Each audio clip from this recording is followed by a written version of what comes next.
friend Michelle. There you I'll go. introduce myself again because I might not have started Go on and time. introduce yourself again, yeah. I'm Andrea Schneider, and I'm here in San Diego, and my friend Michelle is in a colder place, and I'll let her tell you about that in a second. Um, so I am a breast cancer thriver. I had breast cancer 8 years ago. I'm on the other side of it. I feel great. I feel amazing, and I'm here to help you with whatever you're going through. Maybe it's breast cancer, maybe some other illness, but you can improve. Every day is a new day, and a positive attitude, taking some positive steps, you will feel better and better. Michelle, tell us a little bit about you. Well, hello again, everybody. Yeah, this, of course, is Michelle. I am sitting here in Grand Rapids, Michigan, and I was going to give you the um, present temperature here, but actually today's a little bit nicer. It's above zero, put it that way. We have some meltdown going on, and we're all happy about that. So I also am a breast cancer survivor. I was diagnosed in 2012, and during my journey, I decided that there was a lot of things that needed to be done, and somebody should do something. Basically, that somebody was us, Andrea, myself, and many, many, many more breast cancer champions. This is why we're doing what we're doing. We you know, Andrea had a different way to reacting to what had happened to her. I had a different way of how I reacted to my diagnosis. Last time we talked about the initial impact of being diagnosed with breast cancer, basically cancer, period. So we're going to continue a little bit more on that avenue today. I guess I kind of jumped right to topic instead of talking much about myself. I'm really sorry. I don't like to really uh, talk too much about myself, but I do have quite a background when it comes to education. I have degrees in medical education as a nurse, and I've worked in a lot of different medical areas, trauma, etc. Some pediatrics, which is really not my. I'll let other nurses have that. Put it that way. Those little patients, boy, I'll tell you, they can really pull on your heartstrings. Sure. Anyway, um, there was something that I wanted to share with all of you last time, and I forgot and lost the paper, so that was on me. But if you don't mind, Andrea, if I could just share this little saying here. Um, we always refer to our journeys when we become a breast cancer survivor. We talk about the journey. We recognize that something's going to happen. We call it the journey. Then we say, well, I'm going to fight. I'm going to do this. I'm going to do that. Treatment, etc. And that's part of our journey. We also talk about becoming a new person. I'm sure you're familiar with that, Andrea, that terminology. So I came across this and I thought it was kind of profound. It goes, maybe the journey isn't so much about becoming anything. Maybe it's about unbecoming everything that isn't really you, so you can be who you were meant to be in the first place. And I stopped when I read that. It's author unknown, and I could not believe how profound that statement was and how true. Mm-hmm. Most times we sit back and we point outside of ourselves, but really, that's fine to do that. But when it comes right down to who we are and why we are the way we are, we have to understand that too. So this is, again, one reason why Andrea and I are trying to reach out and help you guys. And please forgive the sleepy look today. We're all kind of tired because we're packing and unpacking and getting ready to travel here, but we wanted to have some time with you guys. So there's my introduction, and Andrea? Yeah, so I'll tell a little bit more about myself too. I know some of the ladies and men are watching our other videos, so they may already know. So by trade, I was an attorney for many years, and then after breast cancer, I realized, you know what? I don't really want to do this anymore. I don't feel like doing it. I don't feel like the area of law I'm doing is providing a greater good. I was a criminal defense attorney. It was very stressful. I credit that partly to my risk of breast cancer going up, the stress, and so that's one thing I would urge you, wherever you are on your journey, to decrease your stress as much as you can. I know that's difficult sometimes, but do what you can with that. Um, so after breast cancer, so my story is different than Michelle's, and everyone has a different story. I was 41 when I was diagnosed, early stage breast cancer in multiple places. I had two very young children, and I needed to be very proactive, at least in my mind. Now, I've learned a lot since then. And had I known then what I know now, I might have taken a different course, but I don't regret at all what I did. I'm here to talk about it. I chose to have a double mastectomy. I was disappointed with the medical system and what was available. And my choices, I thought, oh, early stage breast cancer, they'll tell me to take some little shiny pill for 6 weeks or something and I'll be all good. The reality was the choices from Western medicine were double mastectomy, or actually mastectomy, because it was in one breast. I chose electively to have the other one removed, and or radiation followed by tamoxifen and probably a lifetime of medications. And that just wasn't for me. If that's your journey, great. And if that's working for you, absolutely wonderful. Key is we want to survive. And hopefully, Michelle and I are all for the idea that someday there's going to be a cure. But right now, we don't have a cure. We've got to be focusing on prevention, taking things into our own hands. Michelle, do you have an echo when I'm talking? Hearing an echo? I hear a little echo, yeah. No. Are you there? The people watching. Oh. So, is it worse? Nope, it's better. You just kind of froze there for a minute. Oh, okay. Technology. So anyway, so the goal, Michelle and I are trying to help as many people as we can along their journeys to make it a little bit easier. We learned a lot. We're continuously learning. Life is a learning process. We're a work in progress. And we want to help give you and share with you what we've learned and what we've actually experienced along the way. So maybe it could be just that much easier for you. And that's really part of our goal. Is that correct, Michelle? Yeah, I agree with that. I agree with that. Yep, that's our goal. And we've defined the steps to our, we've discussed many times these steps that need to be taken for each person. Whether you have had a bilateral mastectomy, whether you've had a lumpectomy, I don't think that we're going to see a lot of deviation in the treatment and the planning of the treatment. I think that we're going to come right down to when it comes to the staging of the breast cancer, where we can talk about the biopsies, that part of the treatment, which is really vital. They need to identify what type of breast cancer or what kind of cancer is in your breast. Okay, they need to do that because they want to know how aggressive this cancer is.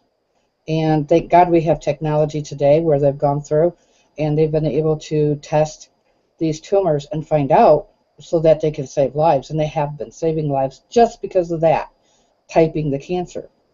Did you want to say any more, Andrea, before I get into my actual information here? Or? Yeah, so I think exactly what Michelle is saying is key, and we want to be as preventive as possible. And then if you do get diagnosed, of course, if you have breast cancer, any type of cancer or major illness, you want to be diagnosed. You don't want to have it and not know, because then you want to have educated information of what to do next. And so Michelle and I are each going to talk about the different treatments that we had and how they felt, what happened, and give you some information about that. And obviously there's lots of information out there. Always be sure you're getting your information from credible sources, and talk to your doctors and have an open relationship. And we're going to talk about some things that maybe could help, either that we did or didn't do, we didn't know about doing during the time we were going through this. So Michelle, you want to get started and then I'll come back? Sure. I want to start on step 2 here. We talked about misinformation last session. We also talked about omission of information. So I want everybody to try to remember what that was. Misinformation is being told something that doesn't apply to you, that will cause you to become more stressed. And basically what you have to do is you have to go to the source and find the information that fits you. And down the road here, hopefully we'll talk about a little bit more. How do you do that? We'll walk you through the steps. Maybe we'll play a scenario, Andrea and I, about how you can become empowered, and you can walk up to any medical professional and you can say, hey, I would like copies of my labs, and this is why I want copies of my labs, blah, blah, blah. And we'll just get more into working with the medical system. But for today, I want to go into step 1. Actually pre-step was being going for your mammograms, your ultrasounds, and then they find something. They say we need to have a biopsy. During this time, your adrenaline's pumping, your stress levels are rising sky high, and you're an emotional wreck. We talked about that. We touched on that last time. We also touched on you needing to do something about being stressed. Stress isn't just a word. It attacks your body. It can cause and elevate your risks as far as getting cancer. So we want to get rid of this stress as much as we can. From the very step one of your treatment first is to get rid of that stress. Andrea mentioned that just a few minutes ago, and I want to go ahead and I want to come right on up here and say, as a nurse, I was working a job that was so stressful. I dreaded going into work every day, and every day when I would go home, I would say, I don't know how much longer I can do this. The stress was just unbelievable. Now, after the biopsy, you go home. You're waiting in this period of time you go through is pretty gruesome. People that we talk to every day talk about the dreaded wait, okay? The dreaded wait can be where you're actually waiting to hear if it was cancer or not, or if it was malignant or benign. After you get this report, then the medical team, sometimes they're called multi-specialty teams, will then set up an appointment for you to come in and meet them. It's a fairly new system where they have all these doctors that are going to be involved with your treatment, your surgeons if you need surgery, your therapists, your social workers, your advocate, your oncologist, etc., and your radiologist if you're going to have radiation. They'll all see you, and I'm going to just say it like it happened to me. Doesn't mean it happened to you that way, or it will happen to you that way. This is what happened to me. Excuse me. I went into this meeting, and every 15 minutes, a new person would walk into the room and tell me, yes, you have cancer. Yes, we have to do something about it. This is what we want to do about it. And then they said, do you have any questions? And my answer was the classic no. Basically, what I was saying was, go away. Leave me alone. I don't want to have cancer. I don't want to talk to you. I don't want to go through this. Denial. I think it's important that people realize that you go through stages of emotional response when you're diagnosed with cancer. You go through the stages that are very close to the grief stages that people go through. So just kind of keep that in mind, that it is that important what's going on with you. The multi-specialty team will come in, and I won't talk too much more over this part of our stages, but they'll come in, and like I said, they'll hit you up with you meeting all these new people, and they'll be telling you all what that needs to be done, and you're going to try to remember all of this, and you are not going to remember all of it. So please take someone with you. Don't try to do it alone. If you do it alone and you melt down later, then then please reach out at that point and say, I went by myself and now I need help. Bring a journal with you. Bring a calendar with you. Bring your friends with you, your support system with you during this multi-specialty team. It's overwhelming. It doesn't give you a chance to process anything. And I really do believe after they do this barrage of information on you, they should give you time to go home and process over the next 24 hours what they all said to you, so that you can turn around and formulate your questions. Take your questions and then the answers they give you, and then you can say, okay, I know what's going on, and I know what's going to happen to my body, and now therefore I feel like I'm in control. And you need to feel like you're in control. It's very important because it is your body. You never gave it away just because you had breast cancer, and please don't give it away. This is your body. You need to take ownership of your body. Michelle, can I add a couple points on what you're saying there? You sure So can. Go right yeah, ahead. I totally agree with everything that Michelle just said. And then, like, I'm a note taker. When I went to the doctors, and mine was done a little different, and partly, I know every system may be doing it a little different, and mine was 8 years ago. So I didn't get the whole team called in like Michelle did. It was more like piecemeal. But I knew that the ante had gotten raised when I got the call that I had cancer. And then, oh, by the way, you need to see the radiation oncologist. You need to see the oncologist. You need to see the surgeon. You need to see this one. Now you're hearing these terms and these people, these specialists that you need to see, that it's more serious than maybe you were expecting. And so for me, I'm quite a note taker. I was taking notes at all these appointments, and my mother was with me too. But even so, my brain, like Michelle said, was not really processing some of what was being said, because you are in a state of shock, most likely. Mm-hmm. And so it's really important. Bring another person, take notes. Ask the doctor if it'd be okay if you record the conversation. Like most of us have our little trusty iPhones. There's something called Quick Voice on here. You could record if they're open for it. Tell them, ask them first, and then you could listen to it later. Ask them some questions, listen to it later or over and over, so that you can process it a little better. And what Michelle said was exactly true, that waiting time. I kind of sadly made the mistake of, I got diagnosed in May of 2006, and I wound up waiting until September of 2006 to actually have my mastectomies as my treatment that I chose.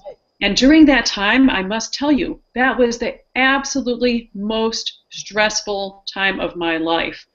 And I, in many ways, regretted it. There was some things going on in my life and family things that I had to put it off.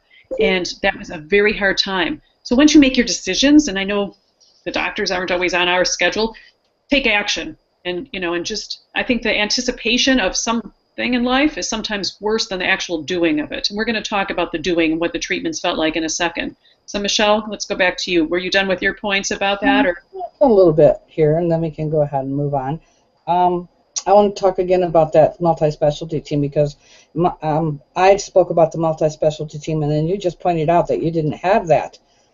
Like I said, the multi-specialty team is a fairly new practice, and when I say fairly new, I'm talking about in the 1 to 2 year aspect. Medical professionals in the oncology field are starting to try to save the patient all of that running from one doctor to the other. So they do see that there's a need to help us. They're listening to what we're saying, but they're moving too slow.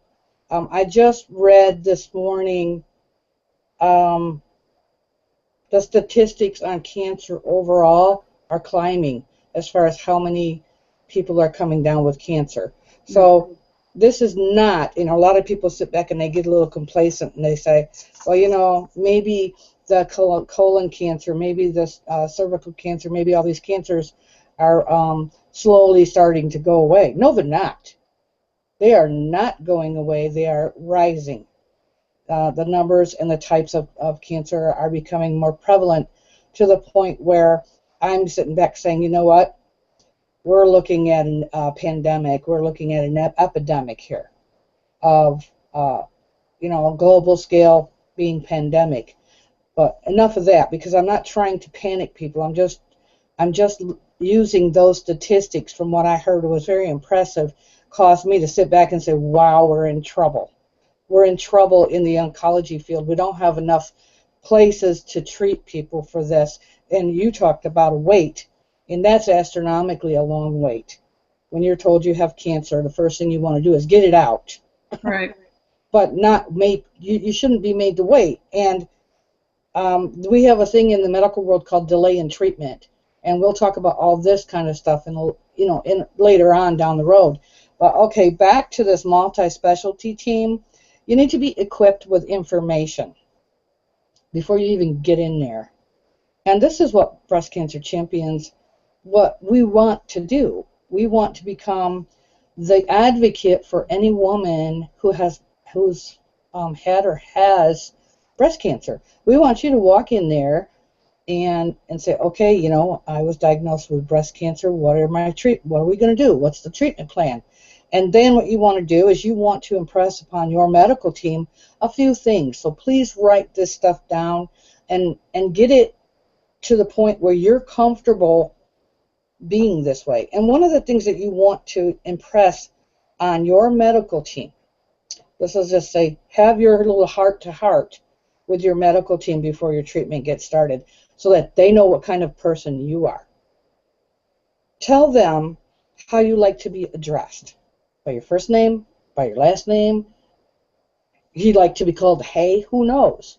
Just let them know how you like to be addressed. Tell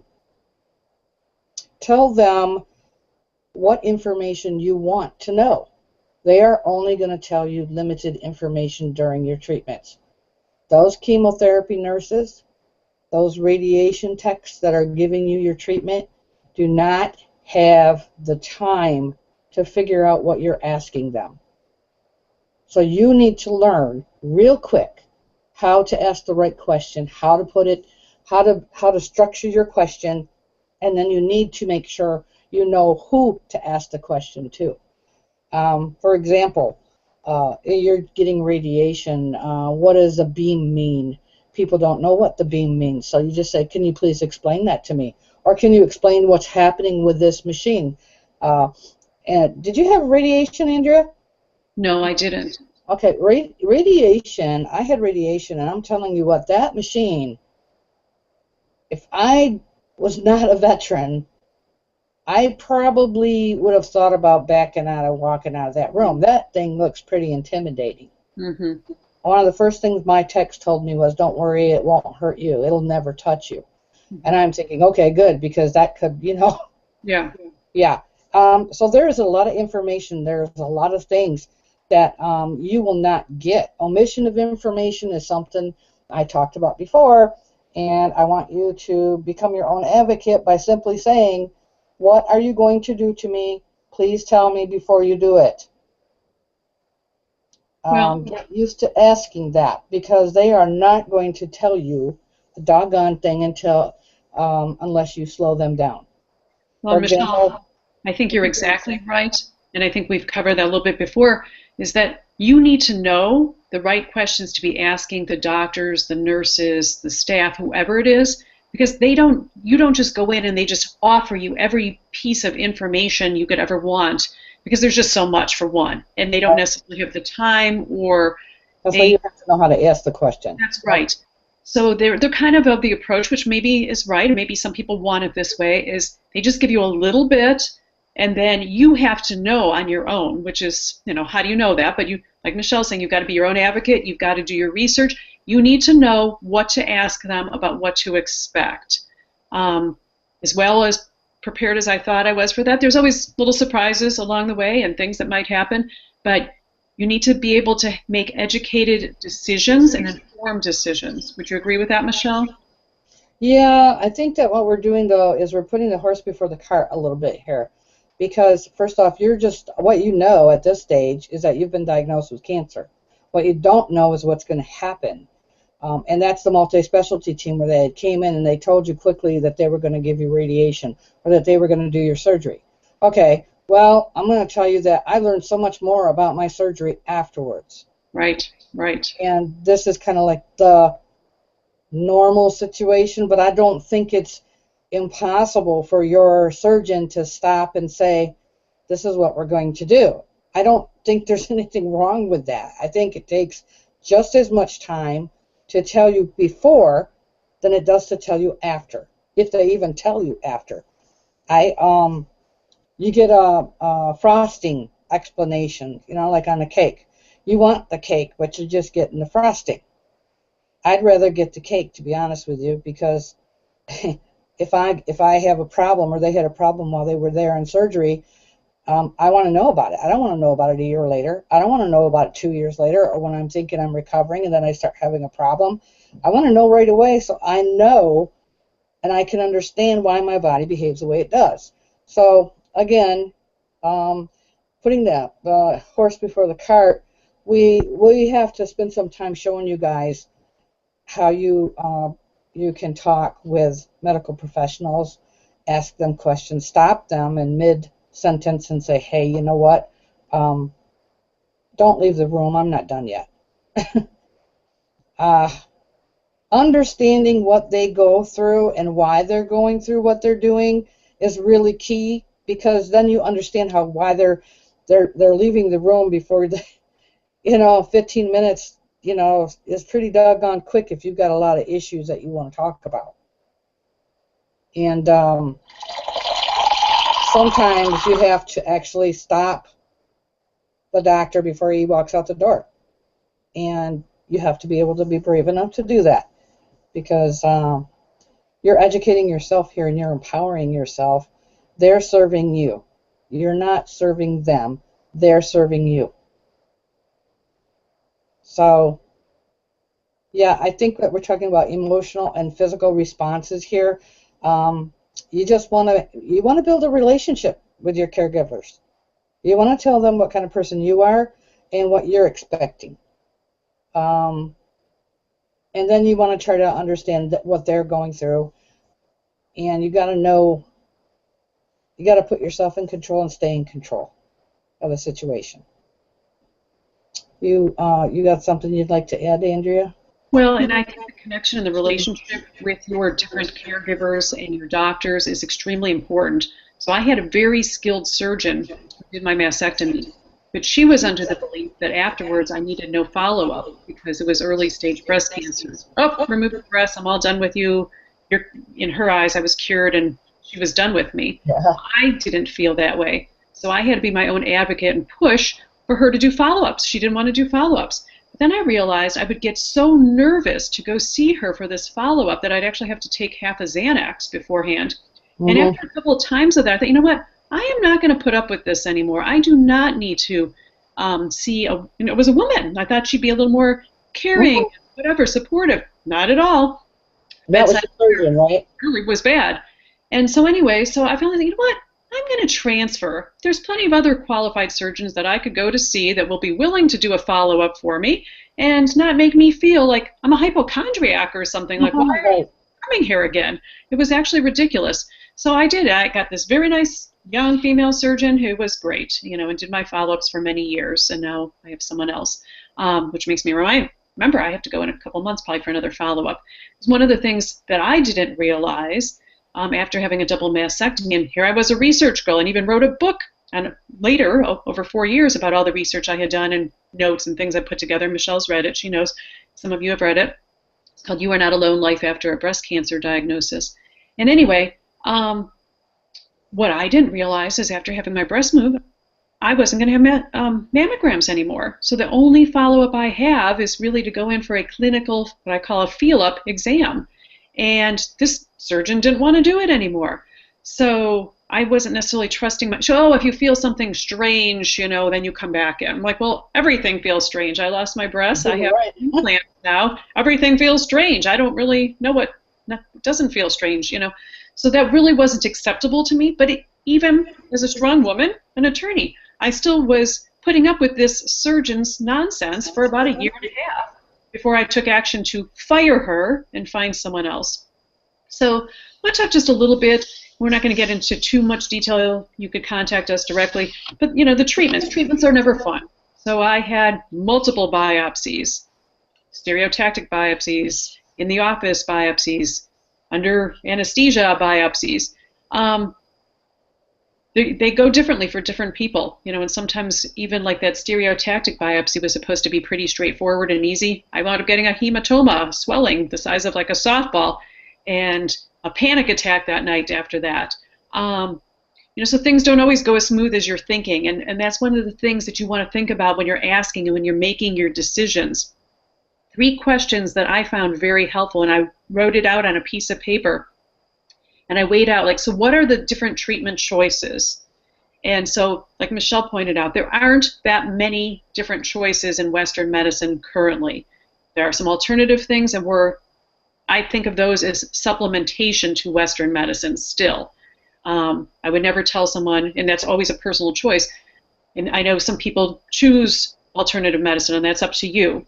But I still am of the belief we integrate both and have the best of both worlds. But with that being said, talking about Western medicine for the moment, basically get diagnosed with breast cancer, there's going to be a few choices. You're going to maybe have a lumpectomy. You're going to maybe have mastectomy. radiation, chemotherapy, tamoxifen, aromatase inhibitors. And I hope these aren't all new terms to you if you've been diagnosed or you probably are familiar with them. And depending on your stage, like Michelle said, or the types of cancers you have, you're going to maybe have some combination of those Western medicine treatments. And what you need to be thinking about is, and this is what I came up with for myself and I've used with many women, and they've used it very successfully, is what are the different choices for my particular cancer or situation? What are they telling me? What am I maybe doing my own research, and what am I coming up with, like the choices? And then what is the possible outcomes of each one, the side effects? So if you take tamoxifen, maybe you're going to have some side effects. You have mastectomies, and the doctors aren't just going to offer these. They're not going to just tell you, oh, by the way, if you have this could go wrong. Right, Michelle? They don't just offer up this information so easily. Yes. So what are the possible treatment choices? What are the possible side effects for each treatment? And then the most important I found is, what is the rate of survival? And an oncologist should be able to give you these. These are numbers that they know. And I'm a numbers kind of girl. So I looked at the numbers of, what is my chance of recurrence if I have radiation and tamoxifen? What's my rate of recurrence if I do nothing, which was tempting? What's my rate of recurrence if I have mastectomies? And then I compared that to the possible side effects for each. And then I compared that to what is my rate of survival with each treatment choice. And for me personally, the rate of survival obviously was the key component. So those are just some things to be thinking about when you're talking to these doctors, that they should be able to give you some numbers, some clear guidance. And to me, that was the decision maker for me. Michelle, what do you have to add on that? Well, the whole philosophy of recurrence and your percentages are that, for example, if you do a lumpectomy and radiation, your percentage of recurrence can be down to the 10th percentile. Basically meaning that your chances of getting the cancer coming back are about 10%. And now if you turn around and you add chemotherapy on that, then your chances of it coming back drop to 1%. See how it works? Right. Those numbers aren't exact. Right. Numbers change depending on what type of cancer you have. Definitely. You have aggressive cancers, and then you have non-aggressive cancers. So a big thing to always remember is no woman is a duplicate of the next woman. Every woman's situation is going to differ to a degree. But the whole point here is that you want to intelligently choose which treatments give you the lowest percent of recurrence. And in my case, I thank God, I did a lumpectomy, I did the chemotherapy and the radiation, and taking the aromatase inhibitor for 5 years. Wow. Excuse me. And this is why we have problems. No. And my percent of recurrence is supposed to be around 1%. Right. All that was figured. Now here's a glitch. All that was figured out prior to me receiving a health history from my lovely relatives, and I'll trade you. If you have any relatives, I'll trade you, and we can have fun with that. But I found out after the lumpectomy, after the chemotherapy and the radiation, that there is a breast cancer history. My grandmother and her mother and her sister all had breast cancer. There's 2 mastectomies, bilaterals, in the family history, and 1 lumpectomy history, which involved recurrence to metastasized. So I wasn't real thrilled about that because, honestly, Andrea, if I had known about the family history prior to my treatment, I would have just said, I qualify for a bilateral mastectomy, take them both off. Right. Yeah, play with it. And so and we're getting a little off and running out of time here. We want to apologize for that for today, guys, because we're short of time. But maybe we'll recap a little bit next time to clear things up. But we want to empower you and give you the tools necessary so that your journey is as successful and as positive as possible. And Andrea knows quite a bit about helping out during this journey, during the active battle stage. We both have a lot of things to give you guys as gifts from our heart so that you can have a more of a thriving type survivorship. Like Andrea calls herself a thriver. You want to have more of a thriving type survivorship. It might take you longer to get there, but at least you're focused and going in that direction, and that's what we want to help you do. Right. And I know we're a little short on time, and I think each of these topics could be a whole segment of our conversation, but I just want to cover them really briefly. So, like Michelle said, we're all at different stages of life, of our journey, of where you are with your breast cancer diagnosis, or maybe you haven't even been diagnosed, and it's even better. Maybe you're along the path of trying to prevent. Or you have breast cancer and you want to try and decrease your risk of a recurrence as much as possible, like I'm sure all of us want to do. So there are key things that you could be doing. And Michelle talked about almost an epidemic of cancer. What I didn't realize is that about a third of cancers could be preventable. And part of it is the lifestyle. We want to, there's no cure, but we want to be taking our own action, taking literally our life in our hands. So part of that is what Michelle talked about earlier. We both talked about decreasing your stress. What does that mean for you? Is it meditation? Is it reading a good book? Is it watching a movie? Is it being out in nature? Is it doing yoga? Is it being with your family? Is it not being with your family? And when I say that in public and like an audience, almost everyone laughs when you say not being with your family, because apparently sometimes family gatherings can be very stressful. Yeah. So the stress is a silent killer. So whatever you can do, and I work on that every day, personal development, and that's a whole other topic. And you could find me at Fit, Sexy, Successful, Over 40 on Facebook. That's the best way to find me and communicate with me. You can message me. And Michelle will give you hers again as well. But stress, decreasing your stress, increasing your sleep. 7 to 8 hours a night of sound sleep is extremely important. Gives your body time to heal. Supplementation, really high quality supplements that you take on a regular, consistent basis over time will help you nourish your cells, give you what your body needs to repair. Your body wants to heal. Eating right, very important. Michelle's little noise went off a little while ago with her drinking. Drinking water. Our rule of thumb is whatever your weight is. Say you weigh 150 pounds. Divide that in 2, that makes 75. You would want to be drinking 75 ounces of water a day. I know many of us don't reach that requirement, but have your water bottle nearby at all times and do your best to drink enough water. Extremely important. And sodas and other things don't count as the water, real water.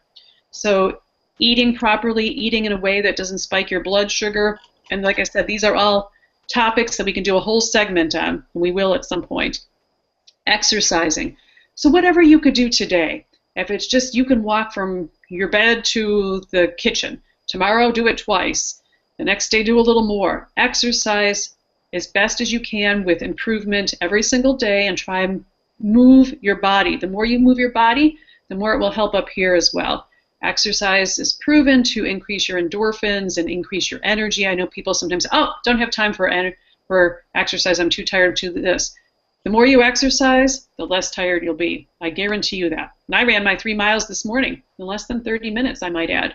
So you want to be doing something every day. Now, are you going to go out and run 3 miles tomorrow? Maybe, maybe not. If you do, please message me. Let me know. I'd be happy to hear from you. Let me know where you are on your journey in the movement stage, and I will help you move along farther. That's one of my missions, to help you.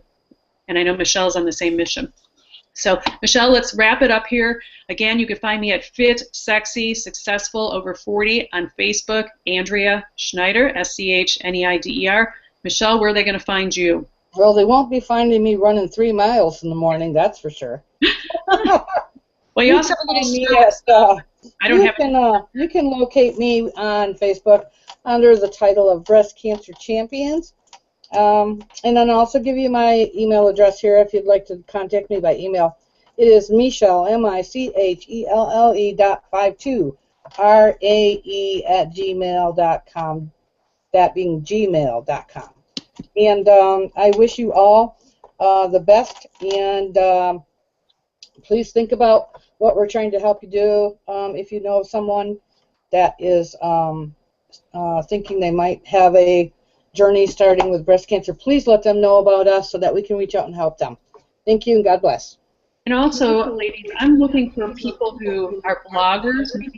Maybe they're bloggers about breast cancer or eating or recipes or anything like that. So if you know anyone who's out there wanting their message out there in a bigger way, or they already have quite a following, please put me in touch with them. I'd really appreciate it. So have a great day. I'm trying something new with our technology here. Michelle and I are getting better and better with our technology all the time, and so we're pleased about that. So please be in touch with us. I hope this was helpful to you in some way, and we will talk to you again next week. All right, Michelle, take care and safe travels. Yep, you too. All right, bye-bye. Bye-bye.